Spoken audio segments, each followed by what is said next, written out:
أعوذ بالله من الشيطان الرجيم. بسم الله الرحمن الرحيم.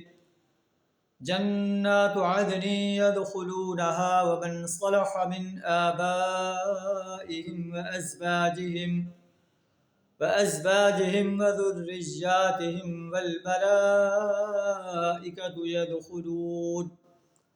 والملائكة يدخلون عليهم من كل باب.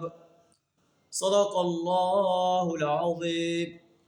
سورہ الرعد آیت نمبر 23 آپ کے سامنے تلاوت کی ہے، جس کا ترجمہ کچھ اس طرح ہے کہ وہ لوگ جو اللہ کی پکار پر لبیک کہتے ہیں، اللہ کی کتاب انقلاب سے ہدایت حاصل کرتے ہیں، وعدے کو پورا کرتے ہیں، صلہ رحمی کرتے ہیں اور اللہ سے ڈرتے رہتے ہیں کہ کہیں ان سے بری طرح حساب نہ لیا جائے، صبر کے ساتھ دین اسلام کی دعوت کو جاری رکھتے ہیں، نماز کو قائم کرتے ہیں، انفاق فی سبیل اللہ کرتے ہیں، برائی کا بدلہ بھلائی سے دیتے ہیں.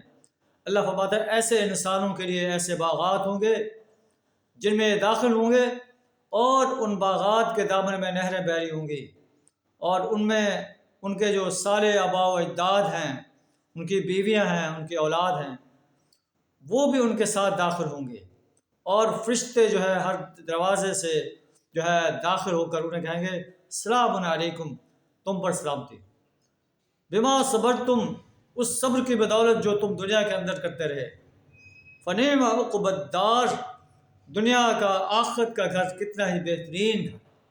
اللہ سے دعا ہمیں بھی ایسے عظیم انسانوں میں شامل فرمائے. وآخر دعوانا ان الحمد للہ رب العالمین.